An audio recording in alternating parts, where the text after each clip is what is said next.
The U.S. is sending 3 warships to the waters of Venezuela as part of a major counter-narcotics operation. Venezuelan President Nicolas Maduro there is calling for peace, but also accusing the U.S. of, quote, fabricating a new war against his country after 10 strikes on alleged drug smuggling boats, most of them off Venezuela. U.S. Marines have slipped into the Caribbean under the radar, striking boats and hidden bases tied to Venezuela's most dangerous cartel network. Washington calls it a fight against narco-terrorists.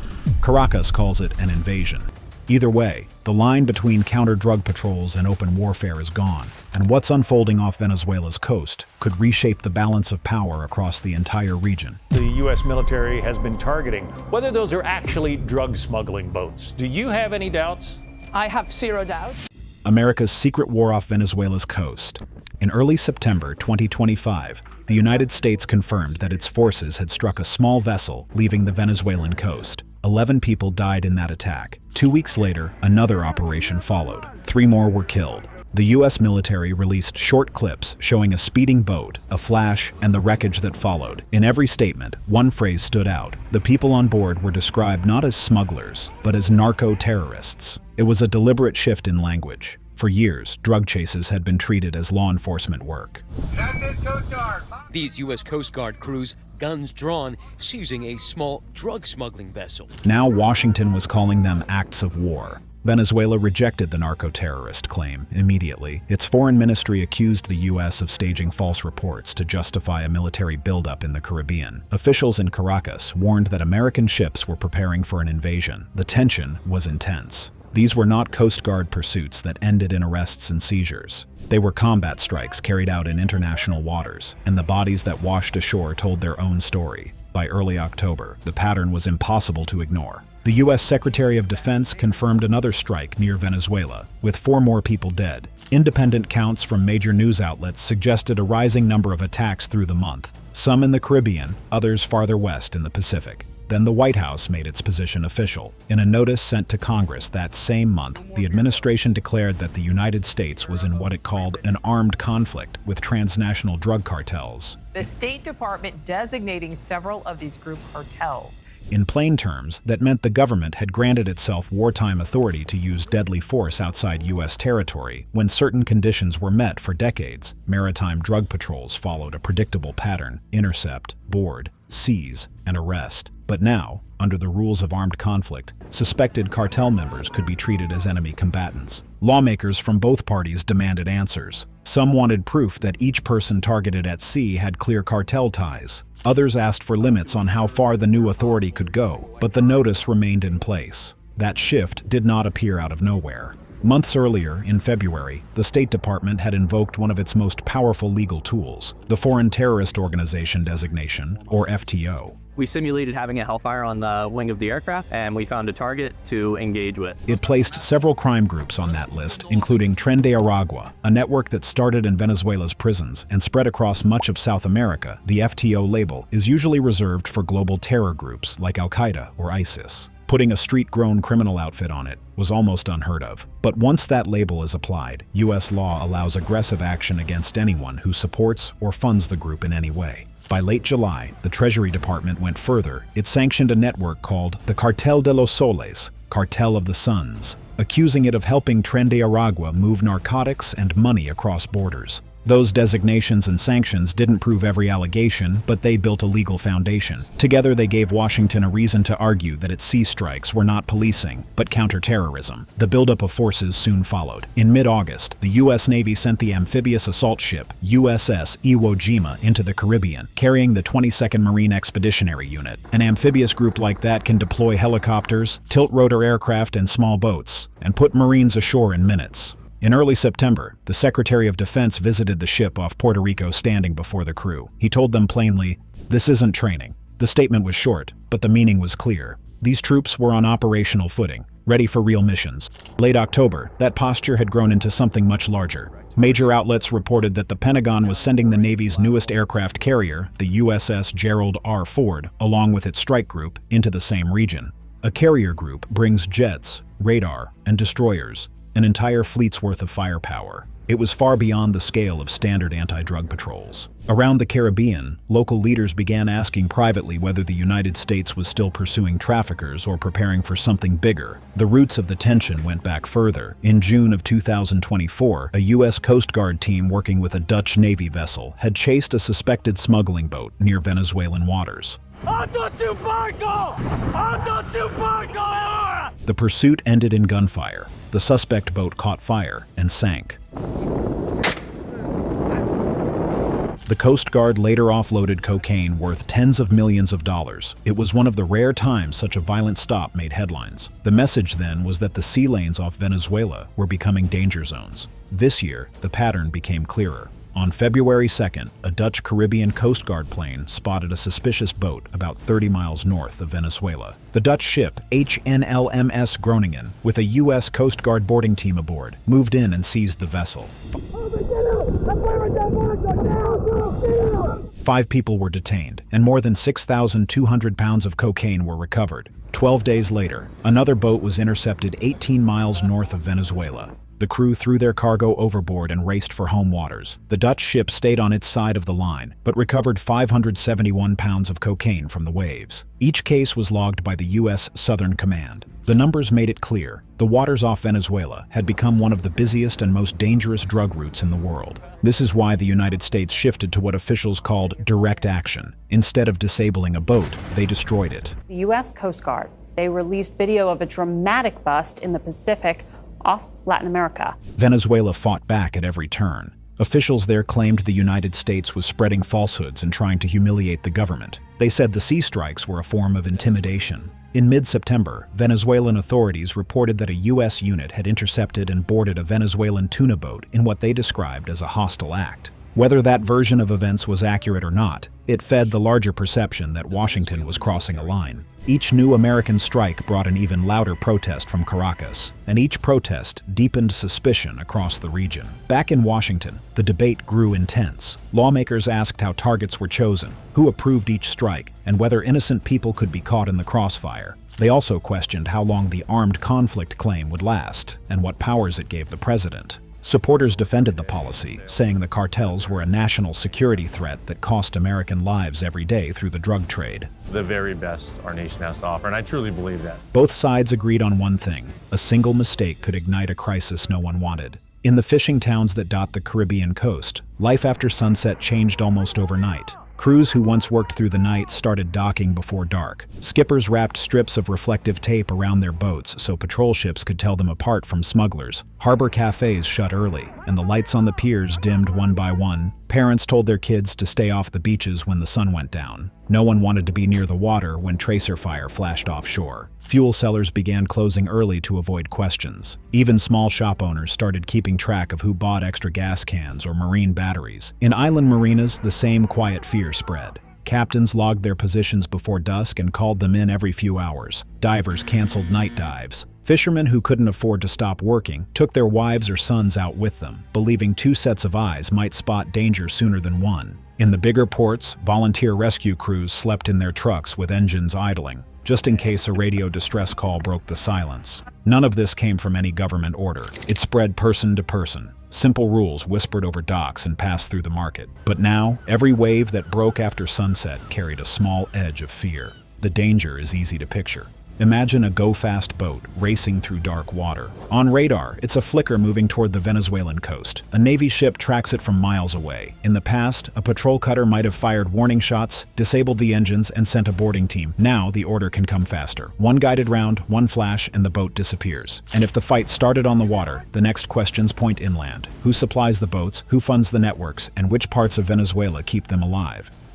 Inside Venezuela's most powerful cartel network, the heart of it is a web that grew inside Venezuela and then spread out. 2 names matter most. One is the FTO-labeled Tren de Aragua, a gang that began in a prison and spread across Latin America. The other is the Cartel de los Soles, the network Washington sanctioned for helping it. And their new policy is, let's bring trend the Aragua back into our country. According to the U.S. Treasury, the Soles network borrows its name from the sun symbols on the uniforms of certain Venezuelan officials. That symbol, once a simple rank badge, now marks those believed to be part of the circle. When Washington moved against it, the sanctions froze assets in reach of the U.S. financial system and warned banks worldwide to avoid any account or transaction linked to the group. To understand why Trendy Aragua matters so much, you have to return to the prison where it began, Tocaron. For years, that complex was less a prison than a self-governed city behind walls inside. Inmates ran shops, clubs, and even a swimming pool. It has a disco, a swimming pool, and even a zoo. Guards stayed outside and collected payments while gang leaders ruled within. When Venezuelan troops finally stormed Tocaron in September 2023, they sent in about 11,000 soldiers and police. Now in Venezuela's northern state of Aragua, 11,000 troops on Wednesday reclaimed a prison that was being operated by a notorious gang. The operation was massive. Helicopters, armored trucks, and months of planning. When the troops broke through, what they found stunned the public. Cash, weapons, a nightclub, and a zoo. Officials called it a victory. But wiping out a stronghold doesn't erase the structure that feeds it.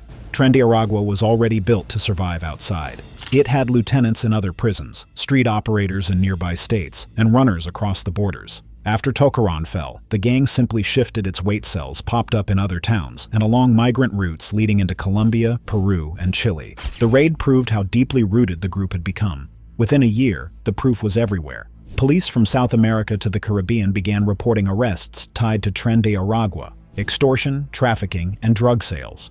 The name appeared in investigations in Colombia, Ecuador, and Brazil. Then, it crossed an ocean. In late 2025, Spanish police announced they had taken down the first known cell of Trendy Aragua in Europe. Raids across several cities led to 13 arrests. Officers found 2 small drug labs and seized pink powder they identified as Tusi, a synthetic party drug. For Spanish investigators, the message was clear. This was not just a Latin American problem anymore. A prison gang from central Venezuela had learned to export itself. Money and weapons need a base, and in Venezuela, one place supplies both: the Orinoco mining arc. Created by the government in 2016 after the oil crash, the zone covers roughly 12% of the country's land area, stretching across forests and rivers in the south. On paper, it was designed to boost the economy by extracting gold and minerals like coltan.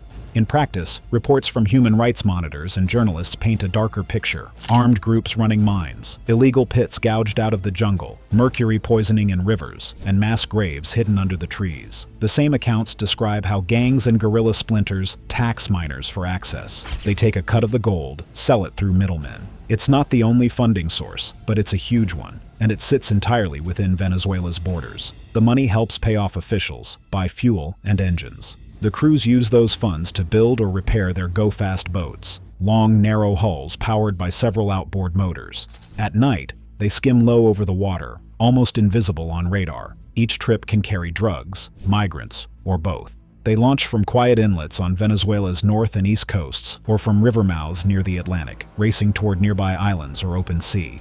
On the return trips, some boats haul back weapons or parts. Reports from inside Venezuela add another layer: the boat yards.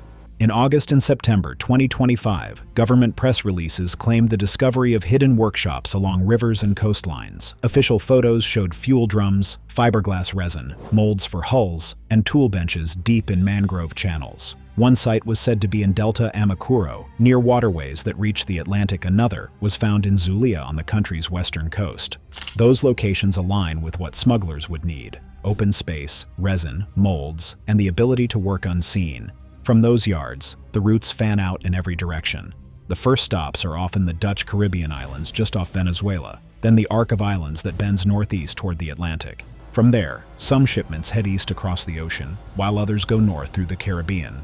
The United Nations Drug Report for 2025 notes that most cocaine bound for the U.S. still moves through the Pacific, but it also confirms that the Caribbean remains active, with smaller but faster runs, the kind made by go-fast boats hugging Venezuela's northern edge. Those routes carry less cargo by weight, but more risk.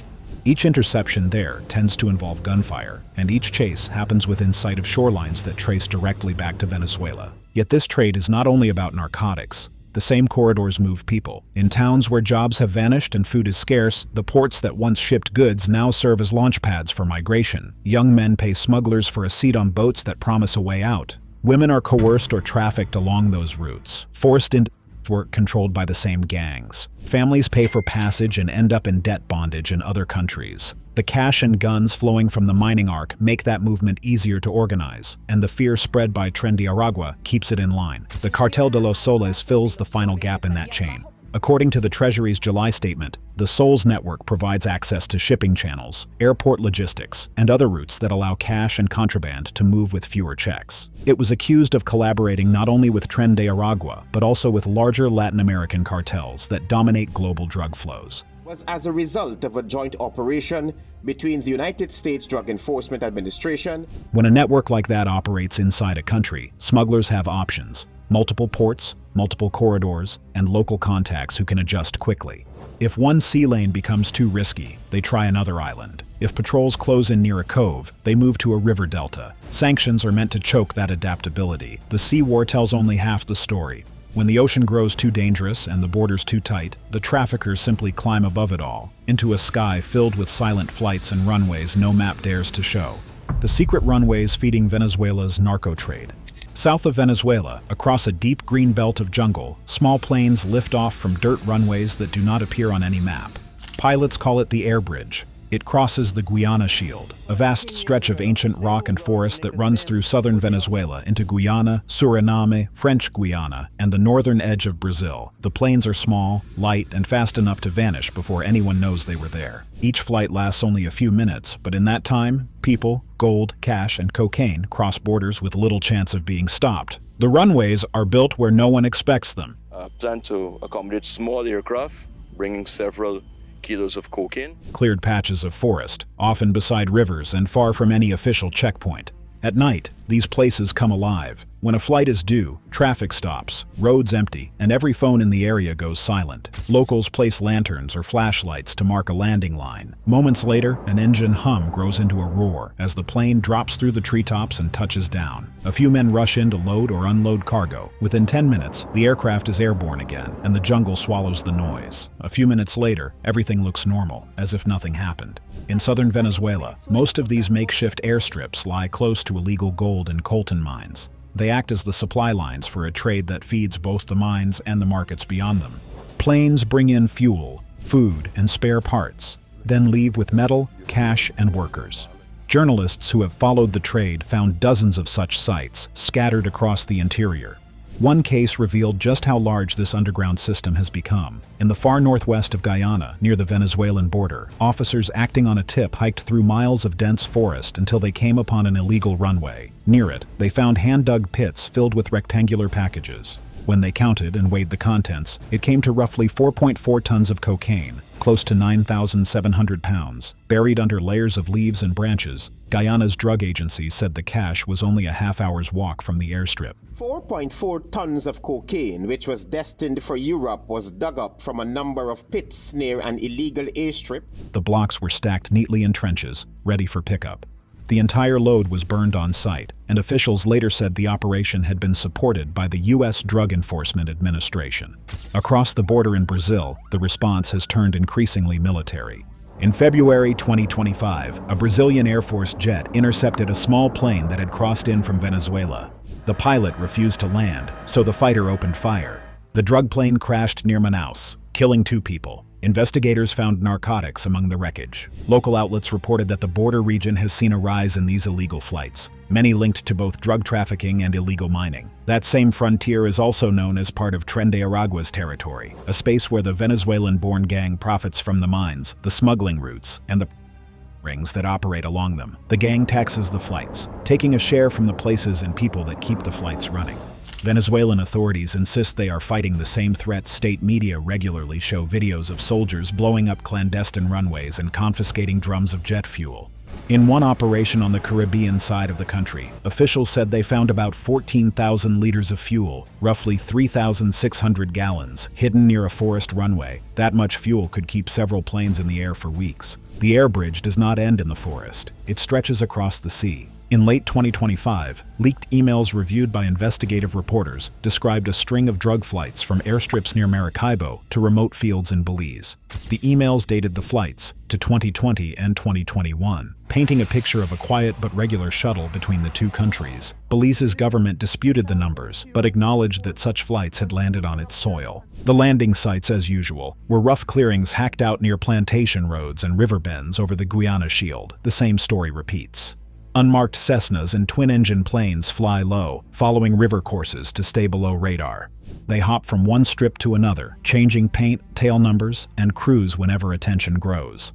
United Nations data and field studies describe how the jungle's rivers, roads, and runways form one living system. When a river patrol closes a route, the shipments shift to the air. When an airstrip is destroyed, the traffic returns to the water. The system bends but never breaks.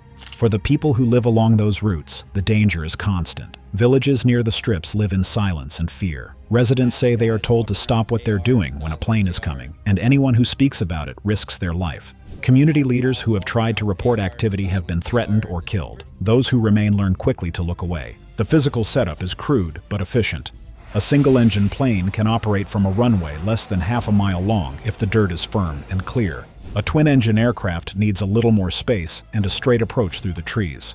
None of it requires a control tower or modern equipment. A small crew with a bulldozer, a few gallons of diesel, and some chainsaws can prepare a strip in a matter of days. Thanks for watching. Now check out the videos popping up on screen for more unbelievable stories.